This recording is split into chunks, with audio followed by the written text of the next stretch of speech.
Hello good morning student. तो पिछली class में हमने पढ़ा था त्वरण के बारे में, और त्वरण में हमने देखा था कि त्वरण का मात्रक मीटर पर सेकंड स्क्वायर होता है, धनात्मक हो सकता है, ऋणात्मक हो सकता है। अलग अलग आरेख में हमने त्वरण की अलग अलग स्थितियों के बारे में हमने अध्ययन किया था। अब हम लोग एक इम्पॉर्टेंट टॉपिक के बारे में पढ़ने जा रहे हैं, जो है गति के समीकरण, या इसको बोल सकते हैं एक समान त्वरण से अगर कोई वस्तु गतिशील है तो उसके लिए गति के समीकरण हम किस प्रकार से लिखते हैं, और इन पे बहुत सारे न्यूमेरिकल, बहुत सारे अंकित प्रश्न हम करेंगे इस चैप्टर में। तो आपको ये चीज़ ध्यान से इसको देखनी है, और कई बार इस पर डायरेक्ट क्वेश्चन भी आ जाता है कि गति के समीकरण व्युत्पन्न कीजिए। ठीक है, तो हम गति के समीकरण किस तरह से अलग अलग कई प्रकार से व्युत्पन्न करने जा रहे हैं। तो सबसे पहले हम देखते हैं गति के समीकरण हम व्युत्पन्न कर रहे हैं गणितीय विधि से। गणितीय विधि से हम लोग गति के समीकरण व्युत्पन्न करते हैं। तो हमने सबसे पहले एक चीज यहाँ पे निर्धारित कर ली कि कोई वस्तु है और वो एक प्रारंभिक वेग u से गतिशील है। उसका प्रारंभिक वेग कितना है? u। t समय तक वो गति करती है, और उस गति करने के पश्चात उसका वेग हो जाता है v।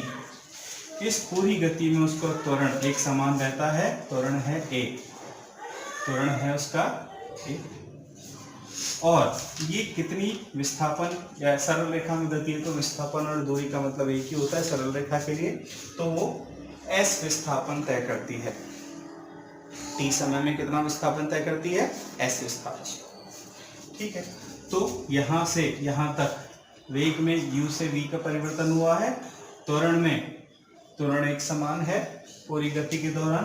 विस्थापन यहाँ 0 विस्थापन माने तो ये विस्थापन हो गया s। इसी तरह से यहाँ 0 समय मानेंगे तो यहाँ समय पूरा कितना हो गया? t। तो अब हम इसको हल करना शुरू करते हैं। तो सबसे पहले हम प्रथम समीकरण ज्ञात करते हैं। प्रथम समीकरण में हम क्या देखेंगे? प्रथम समीकरण है, इसमें हम वेग त्वरण की परिभाषा से ले लेते हैं। और त्वरण की परिभाषा क्या होती है? त्वरण की परिभाषा होती है वेग में परिवर्तन की दर। त्वरण की परिभाषा से हम इसको हल कर रहे हैं। त्वरण की परिभाषा के अनुसार हमने इसको लिखा, a बराबर वेग में परिवर्तन। वेग में कितना परिवर्तन हुआ है? u से वेग बढ़ के हो गया v, तो ये v माइनस यू, अंतिम माइनस प्रारंभिक। और कितना समय लगा इसमें? t। इस t को इधर गुणा कर देंगे, ये हो गया a इंटू टी बराबर v माइनस यू। इस u को भी इधर ले जाएंगे तो ये हो गया u प्लस ए टी बराबर v।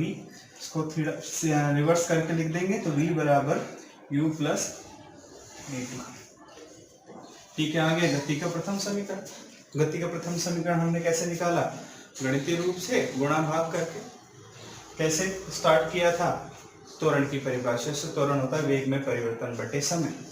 अब गति का द्वितीय समीकरण आप पहले पढ़ चुके हैं, लेकिन ये कैसे व्युत्पन्न होते हैं और इन पे क्वेश्चन कैसे करेंगे, ये अभी हम क्लास 11 में पढ़ेंगे। ठीक है, तो द्वितीय समीकरण क्या है? तो द्वितीय समीकरण है विस्थापन के बारे में। s विस्थापन क्या होता है? वेग इंटू समय।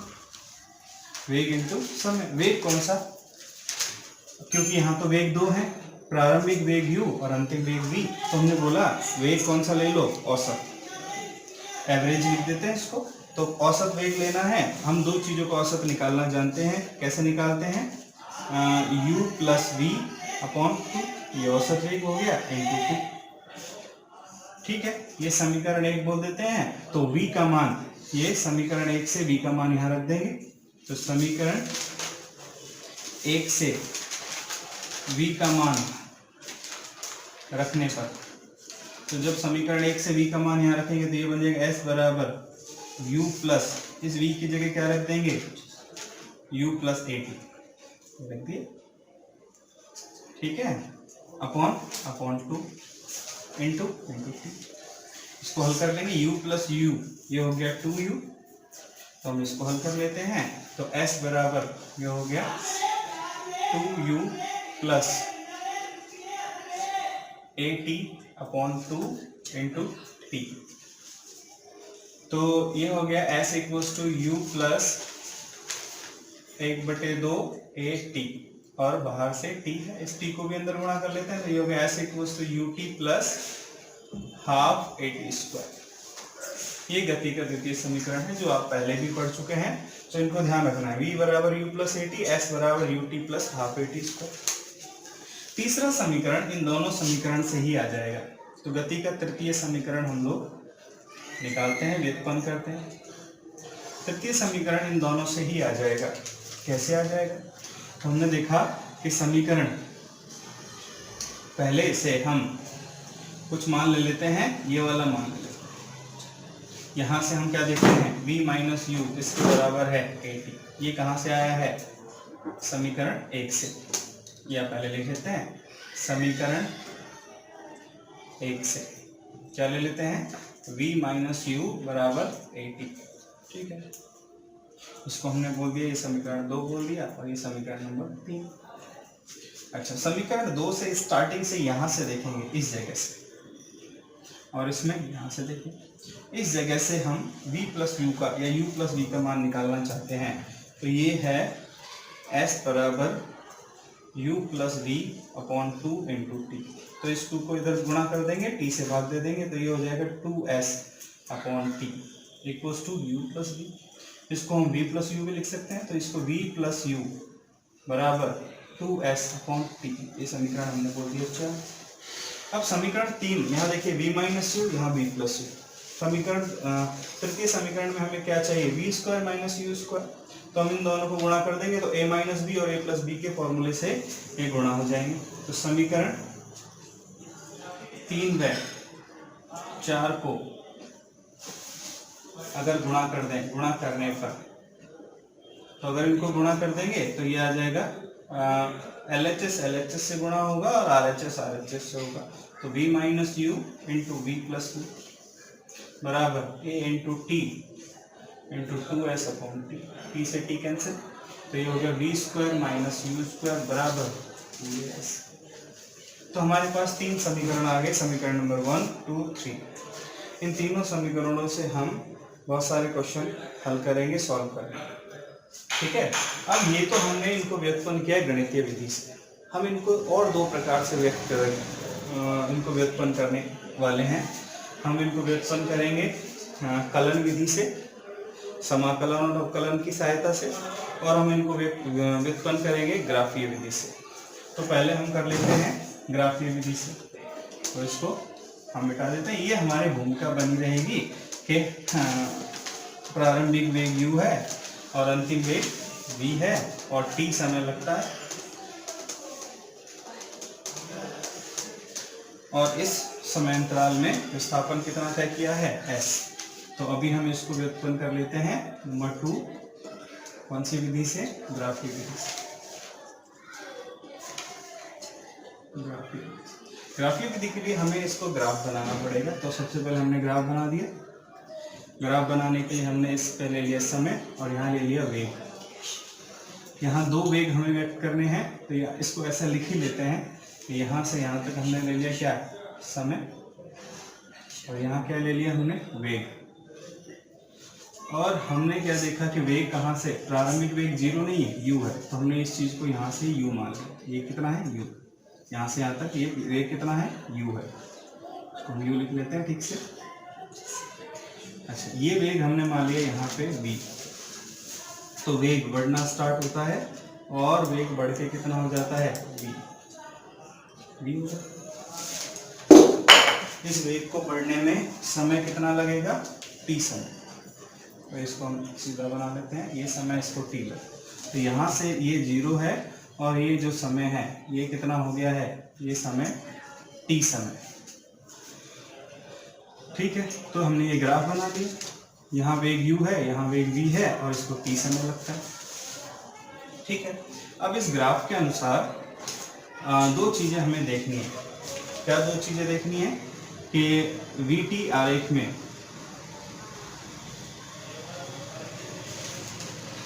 ढाल किसके बराबर होता है, त्वरण के बराबर। तो ये है ढाल, तो ये है ढाल, ये आधार और ये लंब। तो आधार बटे लंब, ये इसको हम नाम दे देते हैं A B C और डी, और ये ओ है। तो हम यहाँ पे क्या निकालेंगे, हम गति की 3 समीकरण व्युत्पन्न करने जा रहे हैं। तो यहाँ पे वी टी आरेख में ढाल क्या होता है, वी टी आरेख में ढाल होता है त्वरण के बराबर।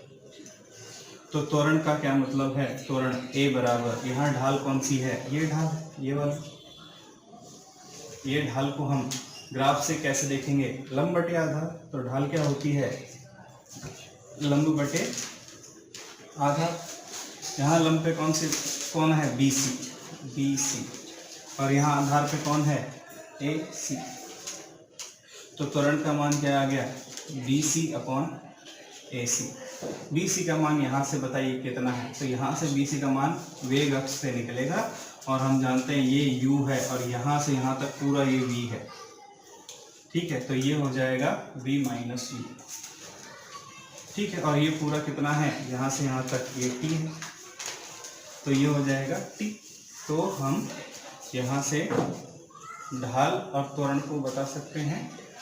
त्वरण यहाँ से क्या होगा, त्वरण होगा बी सी अपॉन ए सी। मान रख देते हैं, बी सी का मान है v माइनस यू और ए सी का मान है t, और जब गुणा कर लेंगे तो ए टी बराबर v माइनस यू या v बराबर u प्लस ए टी। इस तरह से हम गति का प्रथम समीकरण ग्राफ की सहायता से निकाल सकते हैं। यहाँ हमने क्या लिया है, ढाल, और ढाल किस में होती है, ग्राफ में। अब द्वितीय समीकरण हम निकालते हैं। ये तो हो गया प्रथम समीकरण, ये किसके लिए हमने निकाला है, प्रथम समीकरण गति का। किससे निकाला है, आरेख से। अब द्वितीय समीकरण की बात करते हैं। द्वितीय समीकरण में हम जानते हैं कि वीटी आरेख में जो क्षेत्रफल होता है वो विस्थापन को प्रदर्शित करता है। तो विस्थापन किसके बराबर होगा, विस्थापन क्षेत्रफल के बराबर होगा। कौन से क्षेत्रफल, वीटी आरेख के अंतर्गत जो क्षेत्रफल आता है, अंतर्गत क्षेत्रफल, वीटी आरेख के अंतर्गत क्षेत्रफल के बराबर होगा। तो ये है S, और वीटी आरेख के अंतर्गत क्षेत्रफल कौन सा है, ये पूरा कंप्लीट नीचे, ये वीटी आरेख है, इसके नीचे जो क्षेत्रफल होगा वो। तो इस क्षेत्रफल को हम 2 भागों में बांट देते हैं, ये नंबर 1 और ये नंबर 2। क्यों ऐसा किया, क्योंकि हम देख रहे हैं ये एक आयत है और ये एक त्रिभुज है, तो हम आसानी से आयत का क्षेत्रफल लंबाई गुणा चौड़ाई निकाल लेंगे, और ये ए बी सी एक त्रिभुज है और इसका क्षेत्रफल निकाल लेंगे 1/2 आधार गुणा ऊंचाई, और दोनों को जोड़ देंगे तो कुल क्षेत्रफल आ जाएगा। और वीटी आरेख के अंतर्गत जो क्षेत्रफल आएगा उसी को क्या बोलेंगे, विस्थापन। तो कौन सा क्षेत्रफल हमें लेना है, तो हम देखते हैं क्षेत्रफल कौन सा, ये वाला, इसका नाम है OACD, क्षेत्रफल OACD प्लस एक और क्षेत्रफल ले लेंगे, कौन सा, इस त्रिभुज का ABC। तो क्षेत्रफल ले लिया हमने ABC। इन दोनों क्षेत्रफल को 1 और 2 को जोड़ देंगे तो कुल क्षेत्रफल आ जाएगा वीटी आरेख के अंतर्गत, और वो कुल क्षेत्रफल किसके बराबर होता है, विस्थापन के बराबर। अब क्षेत्रफल निकाल लेते हैं। OACD एक आयत है, इसका क्षेत्रफल होता है OA into AC, OA into AC plus क्षेत्रफल ABC, ये एक त्रिभुज है और इसका क्षेत्रफल होगा 1/2 इंटू आधार, आधार है इसका AC इंटू ऊंचाई, और इसकी ऊंचाई है BC। ठीक है, और हम जानते हैं त्वरण क्या होता है, BC अपॉन AC, लेकिन यहाँ बटे में तो AC है ही, AC नहीं है, तो हम क्या कर सकते हैं, AC से गुणा कर देंगे और AC से भाग दे देंगे। तो हम इसको लिख लेते हैं OA इंटू AC, इसको तो लिख दिया एज इट इज, प्लस 1/2, इस AC को एज इट इज रहने देंगे AC। इस ये जो BC है इसको हम AC से भाग दे देंगे और AC से गुणा कर देंगे। ऐसा कर सकते हैं ना, अगर हमारे पास 5 है, इसको हम 10 से गुणा करें और 10 से भाग दें तो कुछ फर्क तो पड़ेगा नहीं, इसको 50/10 भी लिख सकते हो, कुछ फर्क पड़ने वाली बात नहीं है। अगर समान राशि से गुणा भाग करते हैं तो मान अपरिवर्तित रहता है। ठीक है, अब क्या हो गया, BC अपॉन AC, ये देखिए BC अपॉन AC को हम क्या लिख सकते हैं, त्वरण। तो हमने इस तरह से इसको कर दिया, AC गुणा AC, ये AC स्क्वायर हो जाएगा, तो ये हो गया OA इंटू AC प्लस 1/2, पहले इसको लिख लेते हैं, into BC upon AC into AC into AC square हो गया, ये दोनों मिला। अब मान रख देते हैं, मान रख दिया तो S बराबर OA ये है OA और इसका मान है U। AC, ये AC है और ये T के बराबर है, plus half BC upon AC, ये त्वरण होता है, त्वरण AC का स्क्वायर, AC इतना है तो T का स्क्वायर। तो आप देख रहे हैं ग्राफीय विधि से, और ये सबसे इंपॉर्टेंट है, द्वितीय समीकरण ज्यादातर यही पूछा जाता है। तो ग्राफीय विधि से हमने क्या निकाल लिया, द्वितीय समीकरण। अगर तृतीय समीकरण की बात करें,